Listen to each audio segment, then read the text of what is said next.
Hey everyone, it's Ed here. Just like wildfires, heat has been constantly in the news this summer. According to the World Meteorological Organization, July 2023 was the hottest month ever recorded for global average temperature. UN Secretary General Antonio Guterres called the heat a disaster and entirely consistent with predictions and repeated warnings, adding, "The only surprise is the speed of the change." Hotspots like Phoenix in the southwest US have dominated headlines, with its 31 straight days of temperature highs above 43 degrees Celsius. But Canada has quietly set its own heat records. Norman Wells and Fort Good Hope in the Northwest Territories reached 37.9 C and 37.4 C respectively on July 8th. That day, I was in Canada's north myself, in Dawson City in the Yukon, where the temperature reached 33.7 Celsius. While it was 1.3 C shy of the all-time record, Dawson residents and visitors like me alike found that kind of heat that far north to be pretty disturbing. In November 2021, David Sayre and I sat down with author Jeff Goodell to talk about heat as a climate threat. Jeff is a contributing editor at Rolling Stone, where he's covered climate change for more than a decade. Back then, he was working on a new book looking at the impact of heat on humans. Somewhat ironically, this past July 11th, just a few days after the world had its hottest week on record, Jeff's book was released. The Heat Will Kill You First: Life and Death on a Scorched Planet is a chronicle of the effects of rising temperatures and an argument for why we need to pay more attention to heat as a social problem. I've just begun to listen to the audiobook version, and so far I really like what I hear. Jeff has been making the rounds on the interview circuit promoting the book, including recently on CBC Radio's The Sunday Magazine program. But in case you've missed those interviews, here's our conversation with him from back in November 2021. Happy summer listening, and we hope you're all staying cool. All right, David, over to you for the primer. Thank you. Well, I've been involved, as I probably said before on the show, for 30 years or so in climate. And during most of that time, if you'd asked me what the big climate risks are, and not just me, if you'd asked any random person in the climate expert world, we would have talked about loss of crops or flooding from sea level rise or extreme storms and heat. But we wouldn't have seen heat as that big. And I want to give you a very short summary of some really kind of amazing research by many different authors over maybe the last decade or so that really has quantified using epidemiological methods how bad heat is. So I'll actually show two slides, the webinar version. This is just a particular paper, Gasparini et al. There's lots of versions of this. What this shows you, I chose one with Toronto. What this shows you is the relative change in the absolute mortality, number of people who die every day in Toronto normally, as a function of temperature. And what you see, which is very common, is you see a low point, which is defined as 1 here, and then at high temperatures, death rate goes up, and at low temperatures, death rate goes up. You can see it for Sao Paulo, Brazil there. And right away, if you're a Canadian, you might feel proud that we're pretty cold adapted. So the point is, on a cold day in Toronto, deaths don't go up much. And a cold day in Brazil, actually, deaths go up a lot. But that hot peak really goes up steeply in different places. And that's an increase of like a 50% increase in deaths. This is, there's all sorts of sort of powerful stats behind this. I won't go into it, but these are state-of-the-art data and models to really pull out the heat signature here. Let's see if I can move one slide down.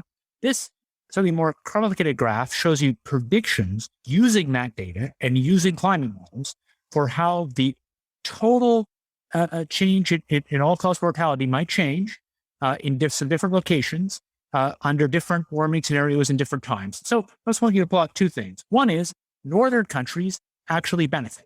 So if you look at Northern Europe has deaths declining due to less cold deaths, and that is about as big as the increase in heat deaths, even out to really bad climate scenarios. But say Southeast Asia, that number goes up to sort of 10% increase in excess mortality. And I want to say a little bit about what that is. COVID in the US, which managed it really badly, was about a 15% increase in excess mortality. So the way to think about that is that would be late this century, COVID every year. And of course, it would jump around a lot. So that means some years it would be many, many COVIDs. A few other really startling facts, to me anyway. One is what I found is just an amazing study. I'm probably in this cohort. It was all America, or a huge chunk of America, is 20 million or so. They were in this retrospective study born between about 1960 and the late 70s. And this study pulled out of this amazing noisy data that one extra day above 32 centigrade during the first trimester of pregnancy reduces your income at age 30 by $50. Well, what a weird factoid. But that's 0.1% reduction in your earning potential for every single degree. So 2 days would be 0.2%. And as a little less in the second trimester of pregnancy, these things just show correlation. Nobody knows what it is, but it's probably brain damage. There's now an immense amount of data showing that economic activity scales with heat. So a year that's a degree warmer than normal, a degree Fahrenheit in this case, shows India reducing its economic growth by 17%. So growth was reduced by 17% compared to normal, whereas Sweden goes up by 22%. And that's the Burke paper in Science. There's a lot of versions of that, but this is a big deal. This says that heat and variation of heat is a significant explainer in the relative economic growth rates of the hot world and the cool world. Big deal. And finally, one last one on a specific number from my dear friend Jason Park, who's been a young leader in doing this work and has looked in detail at New York City schools and now some schools in poor countries. And even in New York City schools, in a rich rural place, surprisingly, lots of schools aren't air conditioned, not the poorer ones. And a hot year, a year that's kind of one standard deviation hot, is about as bad as having a one or even a little more than one standard deviation bad teacher. It's a really big impact. And that's presumably, if you believe that teaching teaches you something that you take away for your life, that's a lifelong impact of heat. So I'm going to end there and just say that there really is this all sorts of data that suggests that heat is potentially a dominant human impact of climate change, far exceeding late this century impacts from, say, flooding or air pollution or changing in crops. I don't think we know that for sure, but I think people are really waking up to the idea it may be the big thing. There you have it. Hey, thanks, David. And I feel like I've lost a bet to you because with this poll question, I thought the suggestive title of today's webinar is Heat the Greatest Climate Threat would bias the poll results. But if you have a look here, only 12% think that heat is the biggest climate impact that worries them the most. The biggest drought is what worries people the most, followed closely at 31% by extreme weather, 29, biodiversity loss, 21, heat at 12, and sea level rise at 7. You should have bet whiskey, man. I should have. I don't know. I would then adjudicate that bet and say you might have a claim to extreme weather being a heat, as what people were thinking when they clicked that button. So possibly, but I'm eating. I feel like regardless, I'm eating some humble pie right now. Let's bring in Jeff into the conversation. Jeff, so I want to unpack heat mortality and thermal limits as a starting point.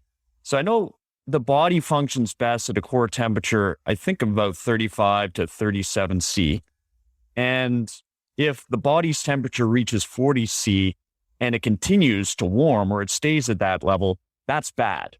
And especially if the body has no chance to cool down, which with this heat dome in Vancouver, that was one of the issues, is that it wasn't cooling off at night and the body never had a chance to cool down.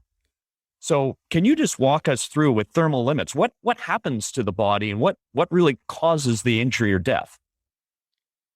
Thanks, Ed. David, that was a great intro. Wonderful to hear. I learned new stuff there also. So I think a couple of things are really important when you think about heat mortality and what it does to our bodies.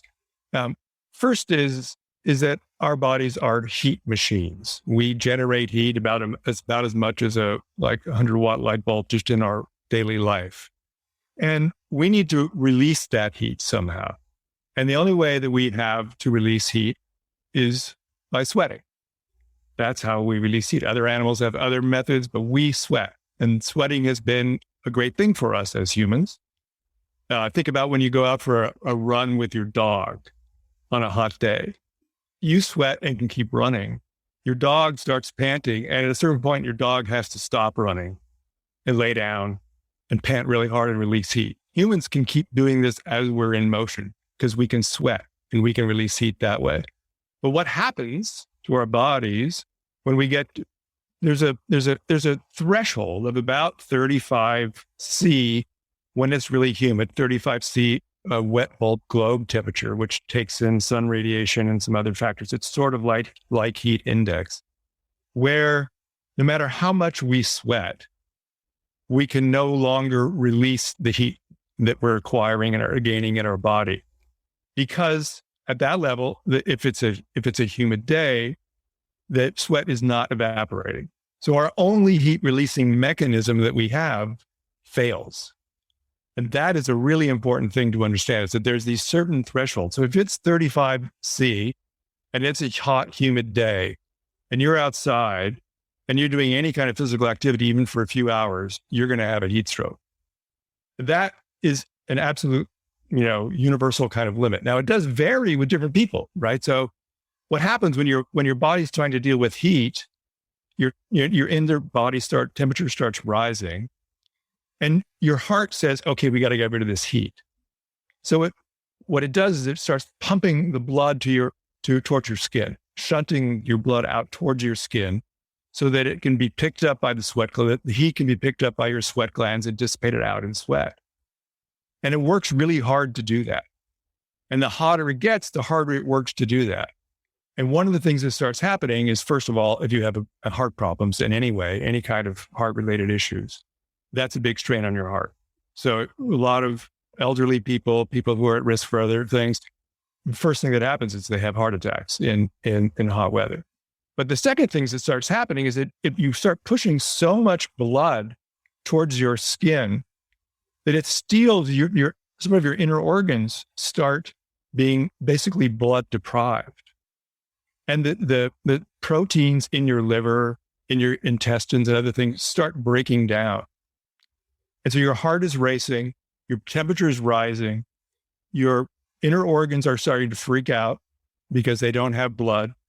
And then if things keep going, once you get up to 102, 103, 104 degrees, depending on different people and things, these organs in your body start literally breaking down, and they start leaking like intestinal fluid into your body cavity and things like that. And you go into what amounts to a kind of septic shock, and you die.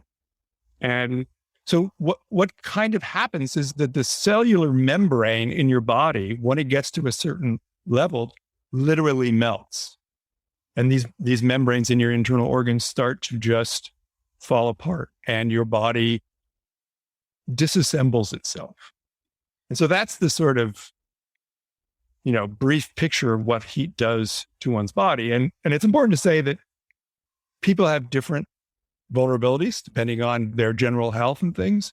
But this 35 C limit, wet bulb globe temperature, is pretty universal. And if you're out in that kind of hot, humid heat, but that also shows why dry desert heat and things like that is much more tolerable, because you don't have the problem of, it's much easier to evaporate sweat and dissipate heat in dry, hot weather than it is in wet, hot weather. Mm-hmm. So is that a good? Yeah, absolutely. And I wanted to better understand, and maybe coming back to one of David's points. So there's heat stroke leading to death. That is an obvious risk, and it's been much covered. But perhaps what do we understand around what he was talking to, some of the longer term impairments or injuries or illnesses? He'd mentioned the correlation between exposure to heat in the womb and reduced income later in life. So what do we know about those who take an injury and unfortunately carry with them for the rest of their lives, and that impairs all sorts of other parts of their lives? It does. And that's something that there's a lot of ongoing research about. And, one thing to say about that is that, these heat mortality numbers that David cited and that are widely cited are only basically immediate heat stroke deaths. These are deaths that happen, within the time frame of the heat waves and things. And it's very well understood that, first of all, there's a lot of mortality in the weeks and months afterwards due to heart stresses and things like that. And there's also a lot of long-term risks. Some of the ones you talked about with what happens in your sort of brain with learning and things like that are the least understood. But some of the things that are really well understood is, for example, kidney damage, chronic kidney disease, because of what I talked about earlier about the sort of blood being pulled away from internal organs and the cellular membranes of the organs actually breaking down. That is particularly damaging to your kidney, to the many tiny pathways in your kidneys. And so I was just reading a study the other day about an estimate over the last decade in El Salvador and Guatemala of 20,000 deaths related to to kidney disease caused by extreme heat. So it has all of these sort of knock-on effects that, we haven't even begun to calculate. Got you. And so 20,000, I remember back in 2003, there was a heat wave in Europe that killed 70,000 people. And then heat kills more people in the United States than anything else weather-related on an annual basis. But what do we understand about the extent of the risk? I made reference to Kim Stanley Robinson's book, and the first chapter, the harrowing chapter, and frankly, by now infamous first chapter. I know that I read it, and once you've read it, you can't unread it. It sticks in your brain. And for those who haven't looked at it, it talks about a scenario of, I think it's 20 million Indians dead over the span of a week or two. Are we looking at that type of risk, the extent of that kind of risk in the near future? What do we understand about it?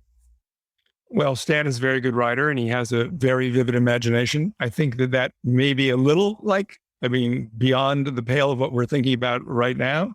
But I think that the heat mortality risks are widely underestimated.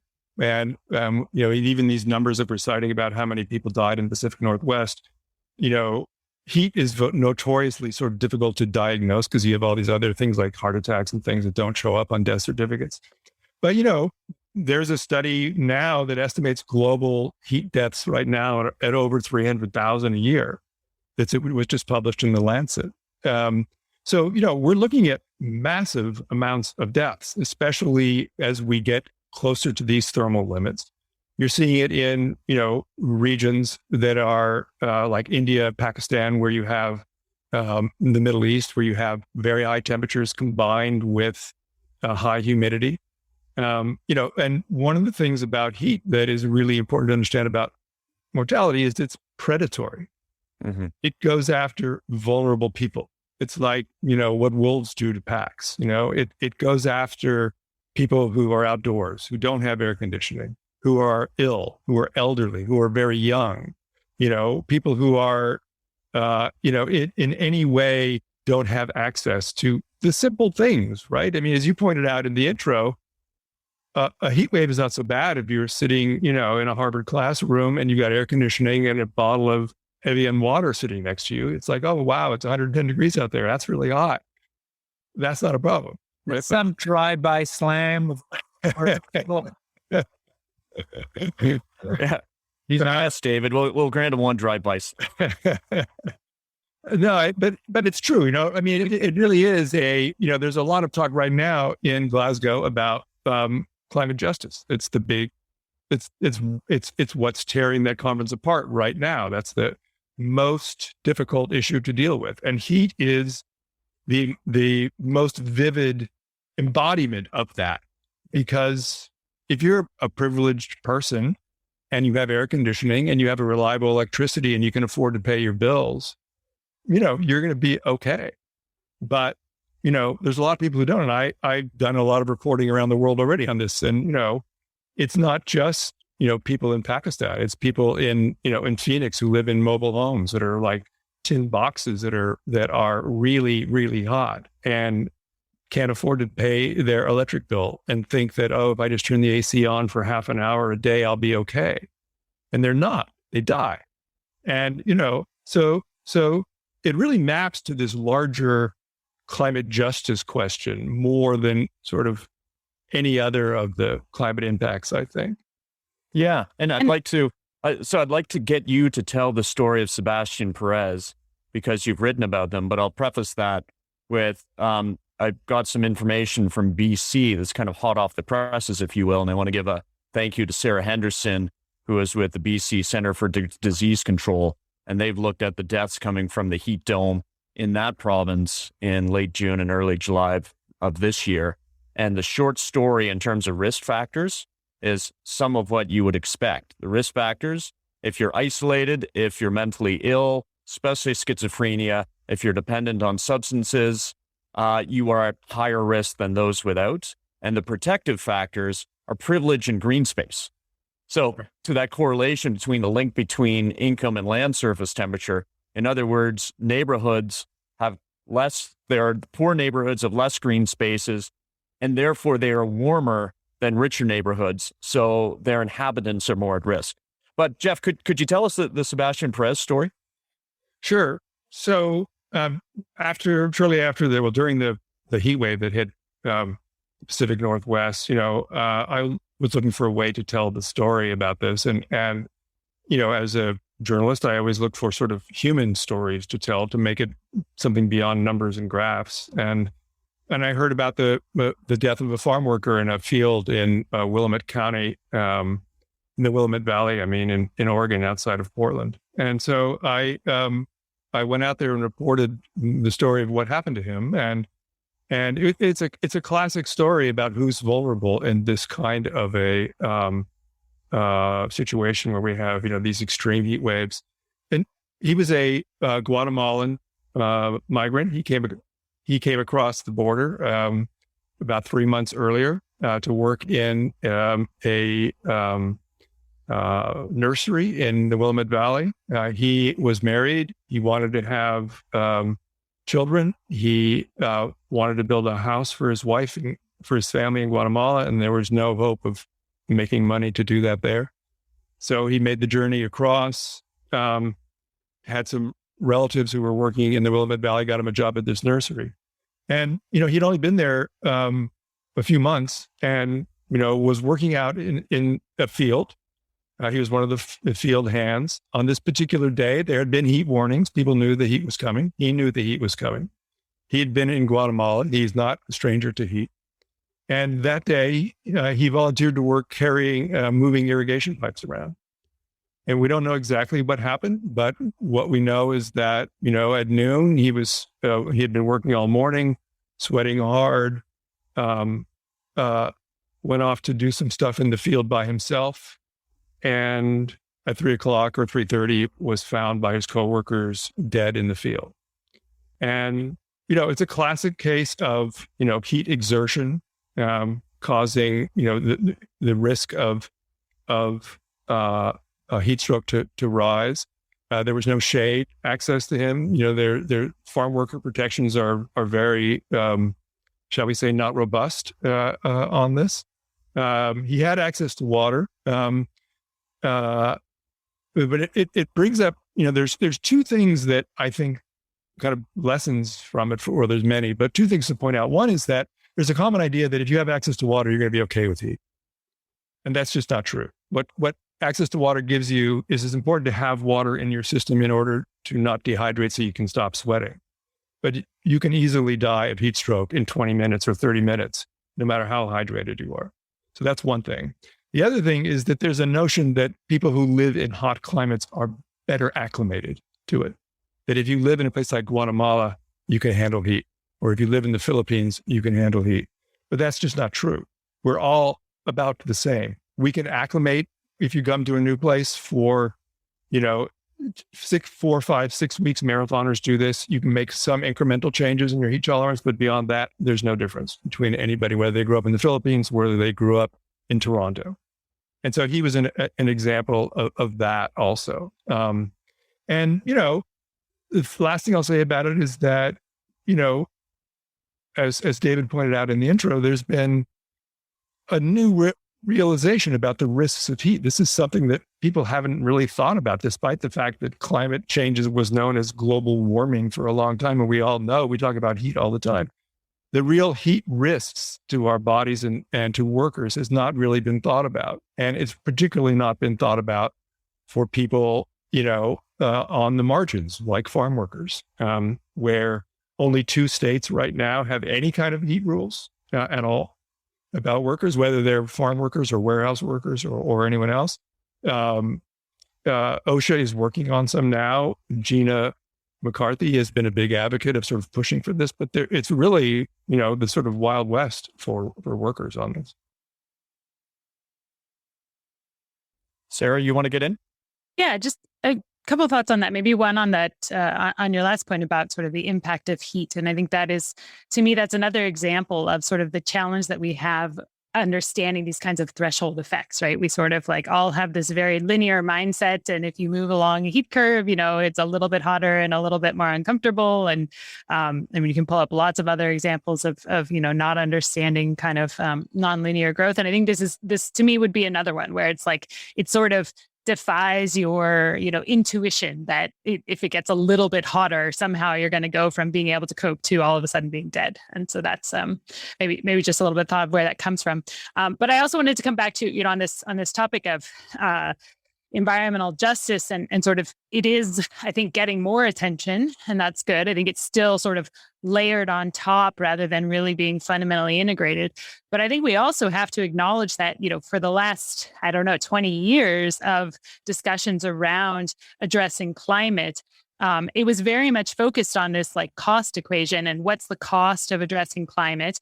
And there was, essentially in many cases, absolutely no consideration of the costs of not addressing climate. Right. And I think that's a big part of what has gotten us to this point. And one could probably trace back where that comes from. And as we're saying, the people that were in the room having these discussions and the economists that we're publishing on, here's the cost, aren't the ones that are out in the fields without access to air conditioning. So I think that, it's not hard to see where these things may have happened. But I think also, even where they are included, it's sort of people consider the costs in terms of, human life, but also in terms of what you would have to do to adapt to climate as being somehow harder to measure or, they don't fit within our frameworks. And I think that that's, to me, is a big warning about, where we can end up with this sort of desire to, quantify everything and say that this is what it will cost if we try to reduce emissions. And then the other side of the ledger is a bit messy because it's, frankly, it's just more complicated.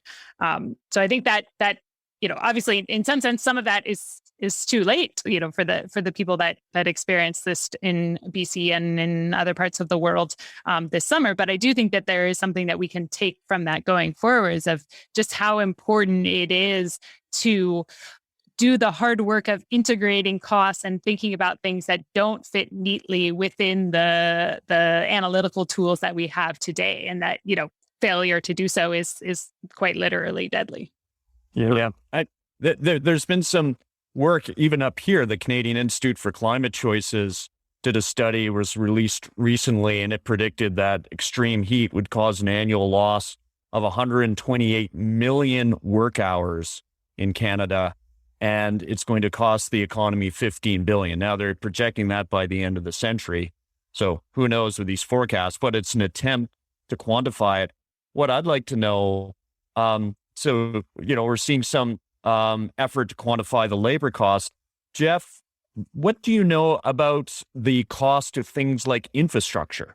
So you get extreme heat, you get roads buckling, you get power grids failing. And then, of course, that compounds the human costs, especially of those who have a power grid goes down, those who need air conditioning in order to stay healthy during a heat wave. What do we know about the risk to infrastructure from heat?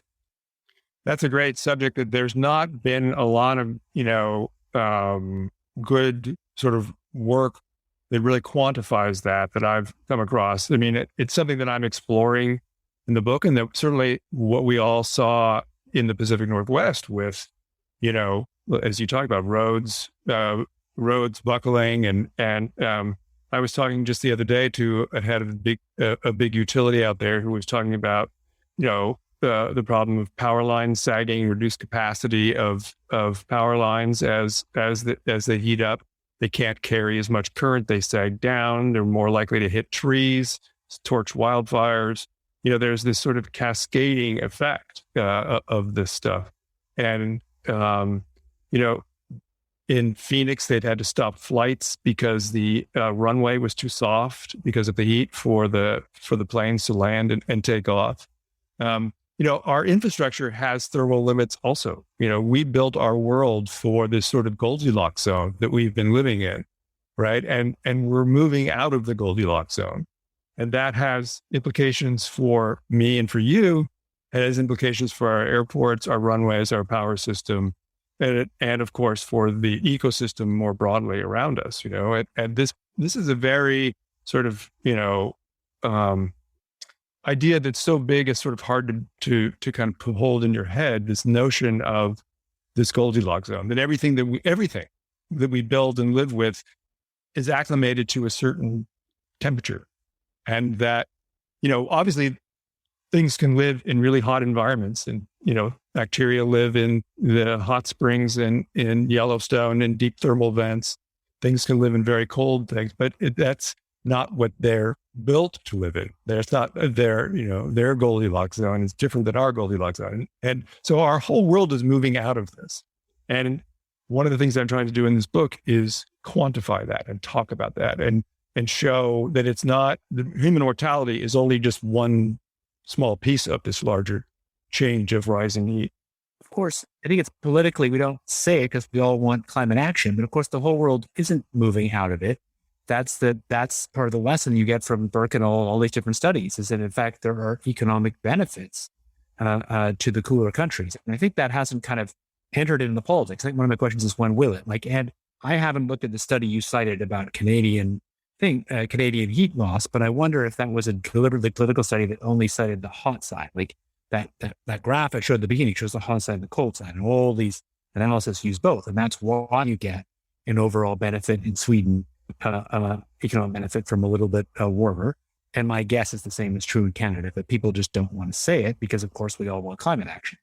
But I think my question for Jeff is, in what point is the stark reality that in crude economic terms, if these studies are right, that in fact some northern countries are, it's a wash or maybe even a small benefit to get somewhat warmer, whereas it's horrifically bad for the hottest countries?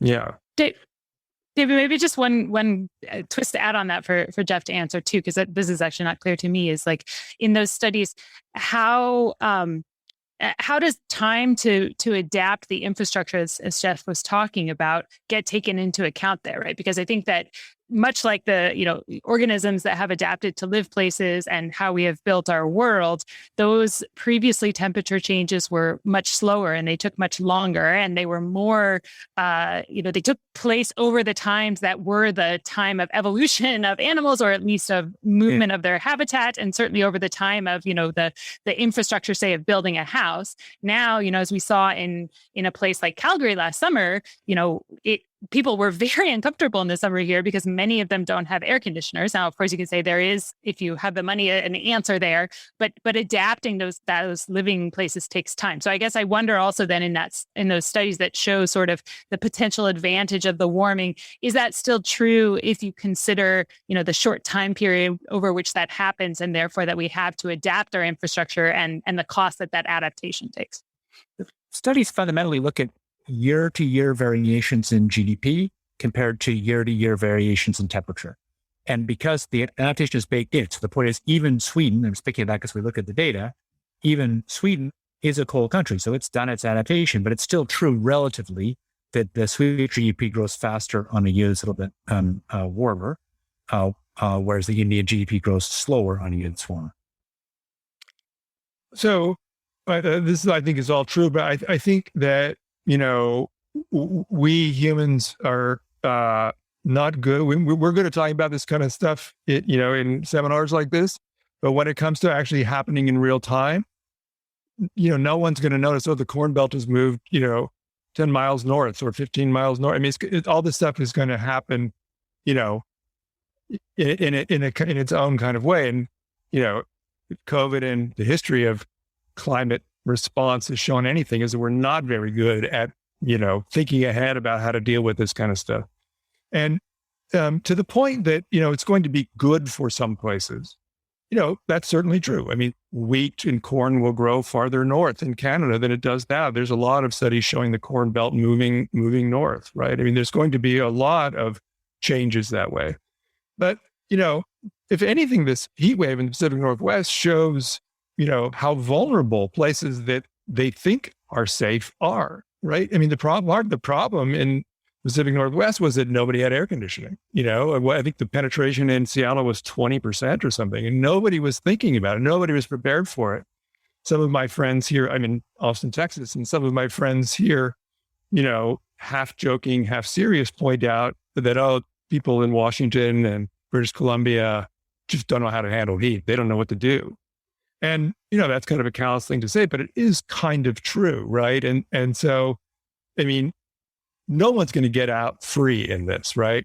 And this notion that it's going to be good for the North and bad for the equatorial, tropics and things is true, but it's also going to accelerate all of these climate justice questions and things. When you have a heat wave that kills 75,000 people in Pakistan and causes huge unrest God knows there's, India, Pakistan is not a sort of tranquil region of the world.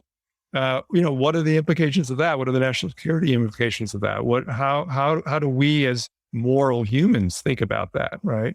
So it's a really complex, equation. Yeah, it reminds me, and on a COP note, Glasgow is happening now. I was at the Cancun COP in 2010, and I remember taking in a presentation by senior military brass across the U.S. forces. And the simple message was climate change is real. It poses real threats to American security, sort of following along Wynne Dyer's climate wars thesis. You disrupt precipitation in Mexico, that could cause an illegal immigration or refugee crisis or exacerbate the existing crisis. And we can do something proactively about it, or we can do something retroactively about it and, go in and basically take care of these conflicts once they've happened. But, getting back to air conditioners, there's a big difference in heat deaths under that heat dome between British Columbia and Oregon, because in Oregon, you have more air conditioners than you do in BC. And to Sarah's point, we haven't thought that we've actually needed them. That is, to be clear, a solution. Air conditioning can protect people, but it's a very expensive one, and it's going to put further stress on our already stressed electricity grids, which, as we talked about earlier, may be more stressed through an extreme heat event. So to pivot now a little bit from the doom and gloom side, and yes, Mom and Energy versus Climate listeners, my mom is a loyal listener, and she said, is this episode going to be really depressing? I hope not, because we're going to end on a positive note before we take questions. So to pivot, what can we do, Jeff, beyond just trying at exorbitant cost to install a bunch of air conditioners around the world? Well, the good thing about heat mortality, as we've been talking about it, is, that it's very preventable. I mean, it's obviously things like air conditioning. I strongly reject the notion that heat's not a problem because we can just buy everybody air conditioners and all that. We have 800 million people in the world who don't even have electricity, much less air conditioning, right? So the idea that we're just going to buy everybody air conditioners is not a solution. But there are a lot of solutions, and there are a lot of things that can hugely reduce the risk of heat. Planting shade trees, just having, more green spaces in our world, having better social outreach so that, your aunt who has a heart murmur is not alone in her apartment when it's 107 degrees.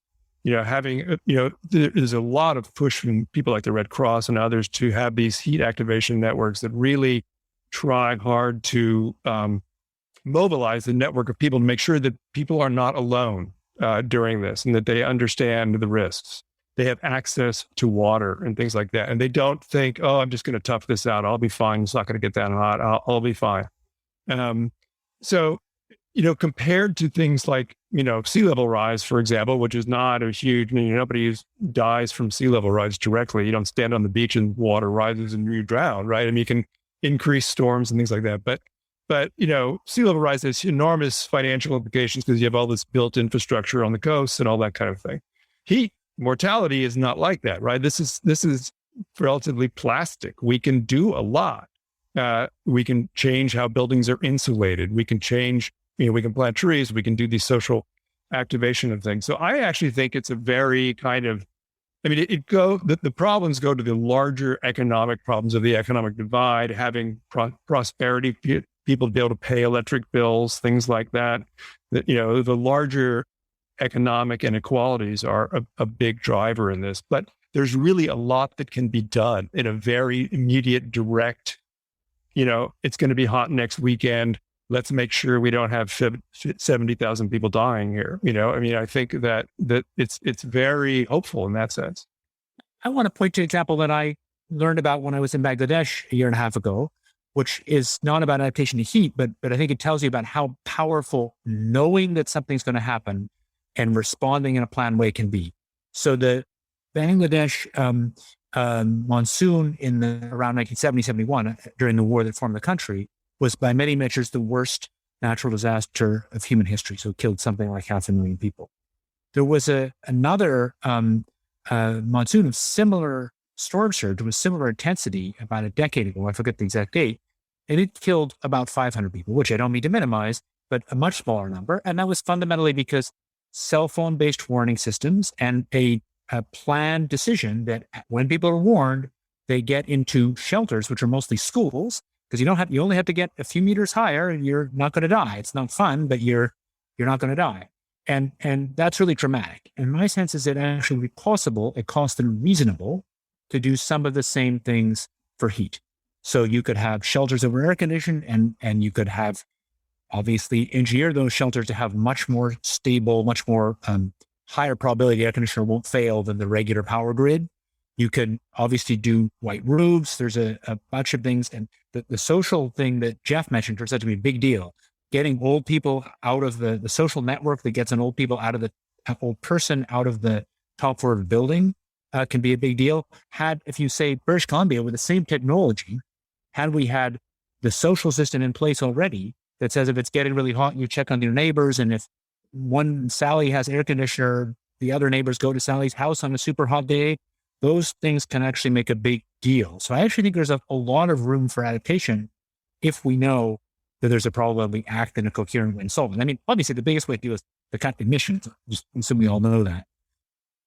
Right. Yeah, and I think the political will has to be there, and there is examples. I think that France was a place that saw a lot of deaths in that 2003 heat wave, and they did, I think, prepare better and did fare better by doing a lot of the things that you're mentioning, David, around having people check on elderly neighbors and also have kind of more centralized cooling centers. So I think certainly there's a piece to work on there. I mean, I do think it's worth just underscoring again the emissions reduction side of things, right? Because that is, I guess I personally maybe don't spend a lot of time thinking about these kind of heat challenges and what that means, and spend more time just thinking about how we have to reduce emissions. But it is a little bit sobering again to hear, and think about really the challenges that sit behind there. But I think that on a practical level, it means that we have to continue and accelerate our efforts on emissions reduction, but it also means that we need to find ways to integrate these adaptation questions, I think, across all of the things that we're doing on the policy side as well, too, and the development side as well, too. And so, to specific examples of that, I mean, there's a lot of interest in how do we manage a grid to integrate more variable renewables? And one way to manage the variability that I think we've talked about previously is this idea of demand side management, right? And using financial tools to get people to use electricity at different times of the day. But when we start talking about getting to temperatures where access to electricity really becomes a question of impacting mortality, I think we have to be very careful as we're designing these kinds of systems and really think about what is the basic, especially in a warmer world, what is the basic level of access to electricity and to cooling systems that is sort of really necessary for sustaining life, that we have to make sure that, whatever electricity time shifting mechanisms we're using, respects that and doesn't get people to just switch off their air conditioning or their fans over 3 days when it's hot because they simply can't afford it. I think the flip side of that is, there are also some technological options there, and actually moving the generation or the consumption of electricity for cooling is something that you can do across a day in even relatively simple ways, right? There's like both everything from pre-cooling buildings to getting a little bit more complicated and doing things like making ice within big chillers that are then used during the hottest part of the day to provide the air conditioning. So there's a lot of what I would call, that it's not even quite high tech; it's like mid tech tools that are there, but our markets, our electricity systems aren't set up, to do that. And so I think that's something that we need to work on as well. And of course, I have to bring up heat pumps because now I am officially sponsored, and I got a free T-shirt that said, "Hi, I love heat pumps," which doesn't actually impact my view of them, but that's another area where you say, okay, well, if everybody's going to be rushing to install air conditioners, what do we do to make sure that they at least install a heat pump instead, right? And if the marginal cost of that is relatively small, is that a place where regulation should come in? Because it's we've been having this discussion, I think, on Twitter over the last week or so. But even if you want to have a heat pump installed in your home in Calgary, it's pretty hard to find someone who will do it. You'll find a lot of people tell you it makes no sense whatsoever, in any reason. So I think those are the kinds of things that are. It's tricky because we're trying to solve a number of problems at the same time when you talk about climate mitigation, adaptation, and equality issues. And so that's a lot harder in a sense on the policy side than just solving one of those. But of course, it also, is a big opportunity because if you can get things right, then you manage to address a number of those challenges at the same time and in probably a more efficient way. That's great. And I love heat pumps. T-shirts available at sarahhastingssimon.com. I'm just in it for the T-shirts. Yes, there's some basics here, and it's not high tech; it's low tech. Better ventilation in Amazon warehouses, for instance. I personally, back in my early 30s, had a summer job building split unit air conditioners for Matsushita in Japan on an assembly line. It's building air conditioners in a building with no air conditioning in the middle of the Japanese summer. So I've experienced the inanity personally. But I wonder, and to an earlier point, emergency response preparation, we just have to get better. And BC, in our case, was caught flat-footed. A fire station chief called her parents during the middle of that heat dome and said, if you think you're at risk of heat stroke and you're getting sick, don't call 911 because you might not get through, or in one case, you'll wait 17 minutes.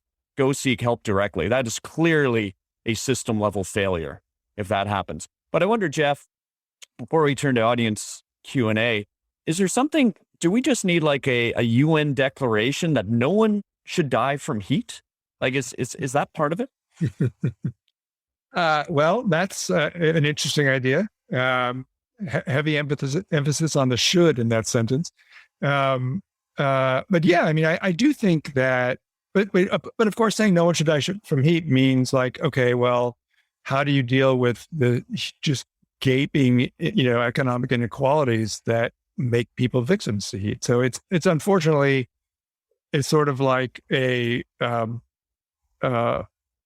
morally a great proclamation that, when you begin to think about how do we implement that, gets very complicated very quickly, right? And so, dealing with heat is just wound up with dealing with all kinds of other things like health insurance, like well-paying, decent-paying jobs. I think you can make a strong argument that,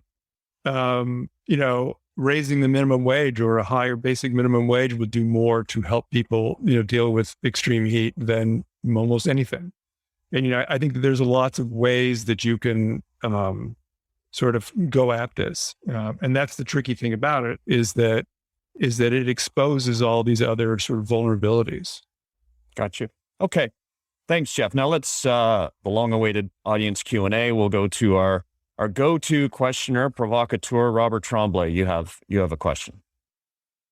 Yeah, thanks. So I guess this question is, maybe meant to be a bit provocative, just maybe a question to David, or it's a bit of debate amongst the panelists. But so David, I think I've heard him say a couple times that, temperature going up in general is a good thing economically. So maybe there's a case that Alberta or Canada will benefit from rising temperatures.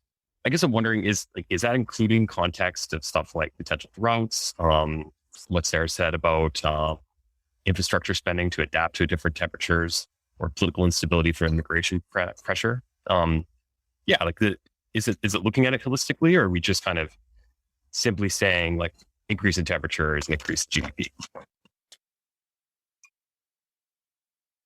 This the statistics that do that are just what I said earlier.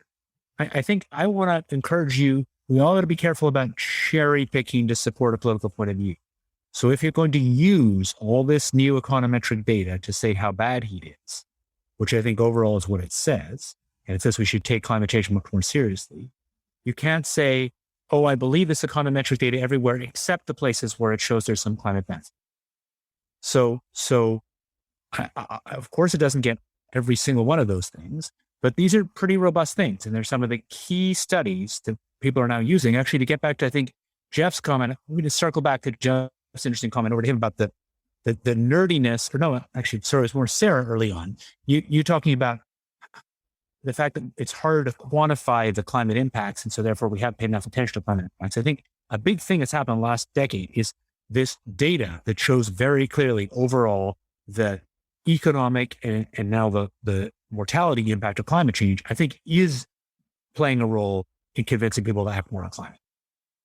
And I guess I would say to you, Robert, you can't both buy that data insofar as it says things are bad and then kind of don't buy the other side of it, because it's really inherent in all those curves. You get a cool disbenefit and a hot disbenefit. It's deep in that data. I think if it's not real, then those studies have a deep flaw, and then you can't trust the idea that warmth is bad either.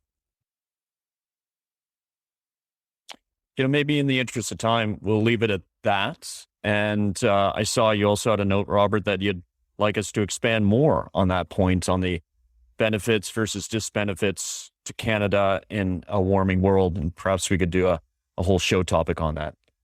Donald Darnell, you've got a question as well. Yeah. Can you guys hear me? Yep. Okay, great. Yeah. I want a t-shirt too, by the way. I'm a big fan of heat pumps. I had another question, not to pick on you, David, about the statistical evidence you provided at the beginning, which I found really compelling, and particularly the fatality charts for different regions impacted.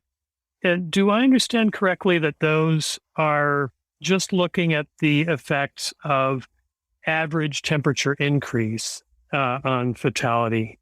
Or because it's my impression that we should anticipate with climate change, with global warming, increased variability and a wider range of extremes also. And I just wonder if those statistics take those into account. So those stats are all backward looking. They don't have anything to do with climate change. They're observations. And they're not actually instantaneous temperature. They almost all use these weird spline fit functions that deal with the harvesting problem. So Jeff mentioned this is a grim tale, but epidemiologists will use that word. So the point is, after a big air pollution episode, you get a lot of deaths, but then a few days later, you get deaths going below the norm because you've harvested people who are going to die anyway. So you actually have to do a weird spline fit function. And that's sort of deep in the way all these epidemiological studies work. So in fact, what Jeff was saying, we don't count them in some ways. So the answer is, what I'm showing you is the second level fit. And under that, there's this two-dimensional spline function where it actually has to deal with that harvesting business. So overall weighting is kind of over 20 days, but it's non-flat weighting. But that just tells you how people respond to the temperature. Then you can look at a climate model, and then I turn it over to Jeff. Yeah, of course, climate models show it gets more variable, which is part of the reason you're going to get a lot more mortality. And that's why, I think what I haven't actually seen is a paper that investigates the probability of the Kim Stanley Robinson scenario. So I showed you a paper that showed you average all-cause mortality going up 10% to Southeast Asia, which is huge. But there's going to be a huge amount of variability around that. And I don't know what the probability of the Kim Stanley Robinson 20 million event is in later this century. I mean, maybe over to Jeff more to sort of speculate about. Really up to me, especially about what all this means, how it changes the politics of this stuff. That's an interesting question about how it changes the politics of the topic. I mean, there's lots of studies showing that as, average temperatures increase, the extremes increase also, right? The sort of bell curve moves farther, to the right. Whether a Kim Stanley Robinson scenario can happen, I mean, that's just there's so many variables in that, and depending on what the temperature is and where it is. I mean, I think that is clearly, it would take, something that's really, really extreme, that beyond our capacity, I think of even the most sort of any climate modeler that I know to get the kind of heat wave that would kill that many people in a place like even like India right now. But we are moving in that direction, right? I mean, we are moving in that direction because we are moving into a world where right now in parts of Pakistan, you have, I think this year there were 12 days a year that were above the 35 C wet bulb globe temperature that I mentioned before. And 6 years ago, there was one. And, the movement in this direction is clear. So as we get more and more of these days where you're above the human threshold, then you're going to get, sort of more and more deaths and more harvesting. But I think the interesting question that we haven't really talked about, David, you brought up a little bit, is this question of how it changed politics. I mean, that's especially in the context of COVID, where we're dealing with, how has all these deaths that we've all been witnessing in real time changed the politics of our response to COVID and how we think about pandemics? It's not hard to conceive of a heat wave that kills 100,000 people in India or Pakistan or somewhere, Iran or somewhere like that, somewhere that's very vulnerable. Do we care? I mean, honestly, do we in the West, the people who make policy, care? I mean, I don't know. It's interesting what the sort of human threshold is for like death and like how that changes politics. And it's a crude question, but especially in the context of COVID, it's one that's worth asking. And I don't know what the answer is. I would love to say that it would mobilize people, that we would, in Kim Stanley Robinson's book, it does. It starts a whole, apparatus of dealing with climate change from a financial point of view and all kinds of things, including solar engineering. But would that really happen in our world? I don't know. I would not bet on it. And just hot pursuit. Then, Sarah, I know you want to jump in. That happened in his book. And again, it's a work of fiction. But what really got the U.S. moving in his book was heat deaths in the U.S. It didn't, and on an order of magnitude less than what had happened in that harrowing opening chapter to India in the book. But sorry, Sarah, over to you. No. And I think there is that very real political reality. I also think it's true that, we shouldn't sit in Canada and say, well, maybe if our GDP goes up a bit, then climate change is good and we don't care about, people that are going to die elsewhere. I mean, I think that's obviously not a moral statement to make. But I think also it's, maybe to end on a slightly happier note, I do think that we are certainly closer than ever before in getting on a trajectory that at least limits the temperature rise over the last, 20 years that we've been working on this challenge. I think coming out of, COP26, we are getting closer to limiting that to, 2 degrees or even potentially 1.5, probably closer to 2.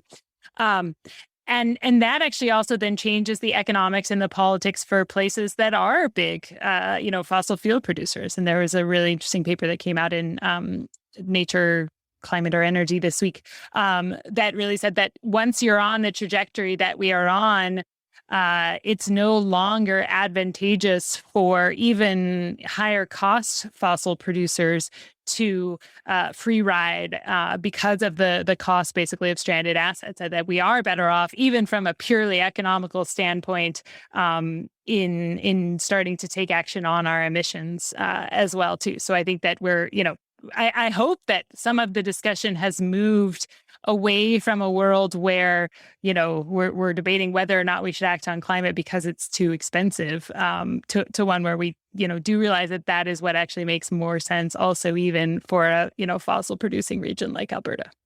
Mm-hmm. All right. We've got to wrap, but I want to put one more question to Jeff to take advantage of him being here. And Jeff, maybe like a 15 or 20 second answer. And something I've wondered, and another listener has wondered, are there negative health impacts on us from moving to really hot environments, say outside, and then you walk into a building that's got air conditioning and it's set to 18 and 19? You're going back and forth between those two environments. Is that bad on the body? Well, it stresses your heart a little bit, but it's, it's certainly better to be, outside in 120 degrees and walking into a refrigerator and then out into 120 degrees than being stuck in 120 degrees.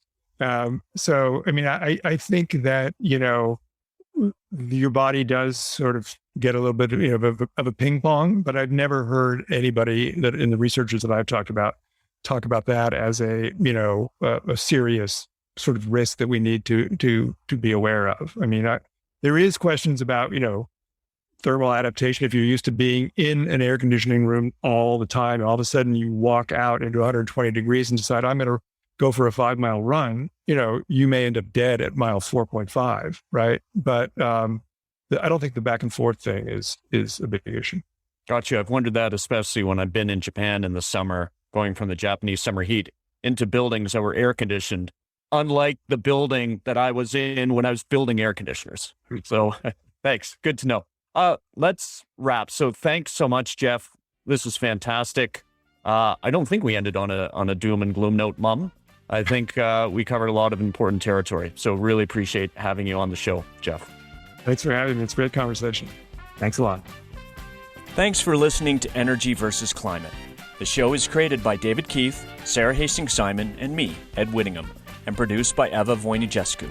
Our title and show music is The Wind Up by Brian Lips. Sign up for updates and exclusive webinar access at energyversusclimate.com.